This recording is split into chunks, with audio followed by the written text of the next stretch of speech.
नमस्कार. अक्षय तृतीयेच्या हार्दिक हार्दिक शुभेच्छा. वैशाख महिन्याच्या शुक्ल पक्षाच्या तिसऱ्या दिवशी जो दिवस येतो तो अक्षय तृतीया म्हणून ओळखला जातो. मदनरत्न ग्रंथात या संबंधी माहिती दिलेली आहे. तर अक्षय या शब्दाचा अर्थ होतो कधीही न संपणारे. या दिवशी केलेली आराधना अक्षय सुख प्रदान करणारी असते.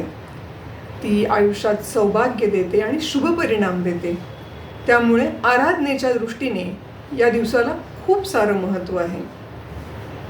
आणि हिंदू पुराणशास्त्राप्रमाणे विष्णू हा पृथ्वीचा रक्षक मानलेला आहे. आणि विष्णूचाच एक अवतार म्हणजे श्री परशुराम यांनी पृथ्वीवर याच दिवशी जन्म घेतला होता. आणि परशुरामाच्या रूपात विष्णूने पृथ्वीवर 6व्यांदा जन्म घेतलेला होता. याच दिवशी बसवेश्वराचाही जन्म झाला होता. याच दिवशी नरनारायणाचाही जन्म झाला होता. आणि ह्याच दिवशी अन्नपूर्णेचाही जन्म झाला होता. त्यामुळे या दिवसाला हिंदू पुराणशास्त्रात अनन्यसाधारण महत्त्व आहे. आणि ह्याच दिवशी जे महाभारत लिहायला सुरुवात केलेली होती महर्षी व्यासांनी, तर ते महाभारतही ह्याच दिवशी लिहायला सुरुवात केली होती. आणि ते खुद्द गणपती बाप्पांनी लिहायला सुरुवात केलेली होती. म्हणजे हा दिवस कुठलंही शुभ कार्य सुरू करण्यासाठी, शुभ परिणाम येण्यासाठी हा दिवस खूप महत्त्वाचा आहे. आणि या दिवशी केलेलं कार्य, सुरू केलेलं कार्य नक्कीच तडीस जातं. म्हणून हा दिवस 3.5 मुहूर्तांपैकी एक दिवस आहे. आणि म्हणूनच आपण ह्या दिवशी आपली सगळी चांगली कामं सुरू करत असतो. उद्घाटन किंवा नवीन घरात प्रवेश किंवा लग्न, या सगळ्याच आयुष्यातल्या चांगल्या ज्या गोष्टी आहेत त्या आपण ह्याच दिवशी करत असतो. आणि या दिवशी मुहूर्त बघायची गरज नाही, असा हा दिवस असतो. तर मी तुम्हाला जे सांगितलं की आराधनेच्या दृष्टीने हा दिवस खूप महत्त्वाचा आहे. तर ह्याच दिवशी कुबेराने शिवपुरम या ठिकाणी तपस्या करून उत्तर दिशेचा दिक्पाल आणि खजिनदार या दोन्ही ज्या त्याच्या उपलब्धी आहेत त्यांनी त्या ह्याच दिवशी आराधना करून मिळवलेल्या होत्या. त्यामुळे या दिवशी केलेली आराधना तिचं फळ खूप मोठ्या प्रमाणात मिळत असतं, जसं की कुबेराला मिळालं. त्यानंतर ज्या आपण महालक्ष्मी आहे, तर ती महालक्ष्मी अनेक सदियों से, अनेक वर्षांपासून, अनेक आयुष्यांपासून ती खूप सारी तपस्या करत होती, खूप सारी आराधना करत होती. आणि ह्याच दिवशी अक्षय तृतीयेच्याच दिवशी तिला नारायणाच्या हृदयात स्थान मिळालं तिच्या आराधनेमुळे. तर हा दिवस तिला नारायणाच्या हृदयात स्थान मिळवून देणारा ठरला. तर या दिवशी आपणही केलेली आराधना प्रभूच्या हृदयात स्थान मिळवून देईल अशी होऊ शकते. पण ती आराधना तितकी भावपूर्वक असायला हवी. त्यानंतर युधिष्ठिर जो आहे, तो युधिष्ठिराला जेव्हा वनवास झालेला होता, अज्ञातवासात ते होते, तर तेव्हा त्याला खूप सारे पांथस्थ तिथं भेटायचे, खूप सारे साधू तिथं त्याला भेटायचे आणि खूप सारे भिक्षुकही त्याला तिथे भेटत होते. आणि ते सगळेच क्षुधार्त असायचे. त्याची खूप इच्छा व्हायची की या सगळ्या क्षुधार्त लोकांना माझ्या हातून काहीतरी मी द्यावं की ज्यामुळे त्यांची क्षुधा तृप्त व्हावी. परंतु त्याच्याकडे काही नव्हतं. तेव्हा त्याने सूर्याची आराधना करण्यास सुरुवात केली. आणि त्याने सूर्याची मनोभावे आराधना केली. आणि सूर्याने त्याला अक्षय पात्र दिलं.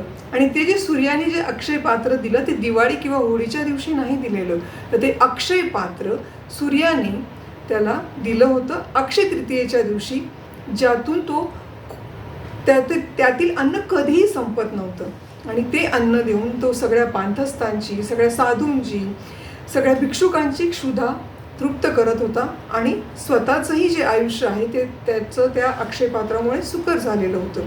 तर ह्या दिवशी ते अक्षयपात्र मिळालेलं होतं. त्याची जी आराधना आहे ती ह्याच दिवशी फलीभूत झालेली होती. त्यानंतर जी अन्नपूर्णा देवी आहे, तर त्या अन्नपूर्णा देवीने एकदा शंकर विहार करत होते. आणि त्या विहारादरम्यान त्यांना खूप भूक लागली, ते क्षुधार्त झाले.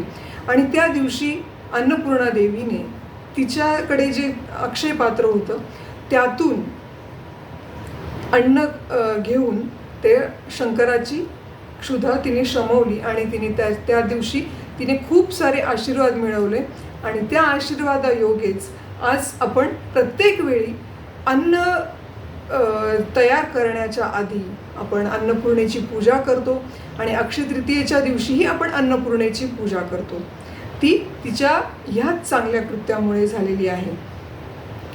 त्यानंतर अशीही एक कथा आहे की एकदा एक भिक्षुक एका गरीब ब्राह्मण स्त्रीच्या घराजवळून जात होता आणि तो भिक्षुक तिथे गेला आणि त्याने भिक्षा मागितली.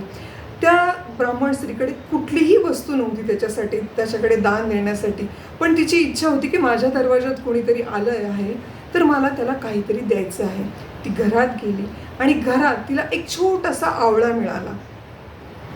तर तिला असं झालं की नाही, मी खाली हात नाही पाठवत आहे, मी कोणाला तरी काहीतरी देणार आहे, मी या भिक्षुकाला माझ्या हातून खाली हात नाही पाठवणार आहे. आणि तिने खूप प्रेमाने खूप भावपूर्ण असा तिने तो आवळा त्या भिक्षुकाला दिला. आणि तो भिक्षुक दुसरं कोणीही नसून आद्य शंकराचार्य होते. आणि आद्य शंकराचार्यांनी जेव्हा तो आवळा बघितला आणि त्या देणारीची ती खूप चांगली भावना बघितली, तेव्हाच त्यांनी कनकधारा असे श्लोक लिहिले आहेत जे खूप प्रसिद्ध झालेले आहेत त्यानंतर. तर त्यांनी त्या श्लोकात महालक्ष्मीला त्यांनी ते कनकधाराच्या रूपाने आळवणी केली आणि त्यात त्यांनी सांगितलं की हे महालक्ष्मी, ज्याच्याकडे देण्यासाठी इतके चांगले भाव आहेत तिथं तू का नाही बसत, आणि जे देत नाहीत लोकांना त्यांच्याकडे तू जाऊन बसतेस असं का आहे. आणि तेव्हा त्यांनी जी आर्त आळवणी केली आणि त्याच म्हणजे तोही दिवस अक्षय तृतीयेचा होता आणि श्री महालक्ष्मीने त्या दिवशी त्या घरावर सोन्याच्या आवळ्यांचा पाऊस केला. आणि ते घर होतं केरळमधलं.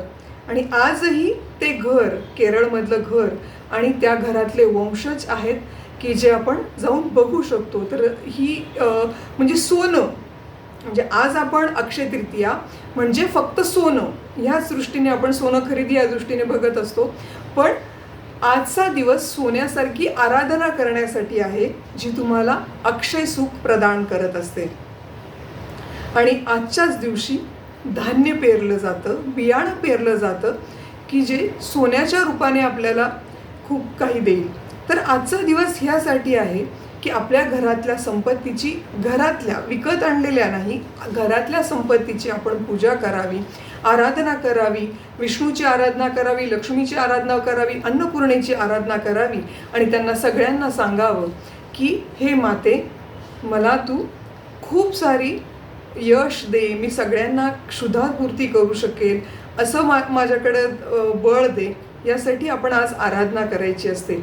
आणि आजच्याच दिवशी भगीरथाने भगीरथ प्रयत्न करून आपल्या पूर्वजांच्या सद्गतीसाठी गंगा पृथ्वीवर आणली होती.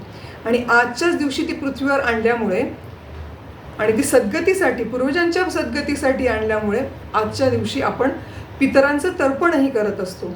आणि आजच्या दिवशी आपण त्यांना सद्गती मिळावी यासाठी थंड पाण्याचा माठ कुणाला तरी आपण तो देऊ शकतो, दान म्हणून देऊ शकतो. दही भात, ताक भात, ज्या ज्या गोष्टींमुळे एखाद्याची तहान मिटेल अशा गोष्टी आपण उन्हाळ्याच्या दृष्टीने त्या सगळ्या गोष्टी आपण देऊन आपण पितरांना सद्गती देण्यासाठी या सगळ्या गोष्टी दान करू शकतो. एवढंच नाही तर पंखे, कूलर, छत्र्या ज्या उन्हाच्या संरक्षणासाठी असतात ह्या सगळ्याच गोष्टी आपण दान देऊ शकतो आणि आपल्या पितरांना त्यामुळे सद्गती मिळू शकते. आज केलेली आराधना इतकी फलदायी असते की ती अक्षय स्थिती देते. जशी अक्षय स्थिती त्याने सुदामाला दिली. सुदाम्याने आजच्याच दिवशी पोहे दिलेले होते श्रीकृष्णाला आणि श्रीकृष्णानेही याच दिवशी अक्षय स्थिती देणारं घर, अक्षय स्थिती देणारी संपत्ती त्याने आपल्या मित्राला दिलेली होती. म्हणजे हा दिवस खूप सारी आराधना करून, खूप सारी व्रतवैकल्य जाप करून या दिवशी आपण आपली अक्षय स्थिती देवाकडून घेऊ शकतो. मग ती अक्षय स्थिती फक्त सांपत्तिक नसेल, ती अक्षय स्थिती आपली आध्यात्मिक असेल, मोक्ष स्थिती ज्याला आपण म्हणू शकतो, तिथपर्यंत आपण या अक्षय तृतीयेच्या दिवशी आपण त्या दृष्टीने आराधना करू शकतो. तर अक्षय तृतीया हा सोने खरेदी करण्याचा दिवस नाही, तर अक्षय तृतीया हा अक्षय स्थिती मिळवण्यासाठी आराधना करण्याचा दिवस आहे. तर तुम्ही सुद्धा सगळेजण अशा प्रकारची आराधना करा आणि सोन्यासारखी अक्षय स्थिती आयुष्यात मिळवा. नमस्कार.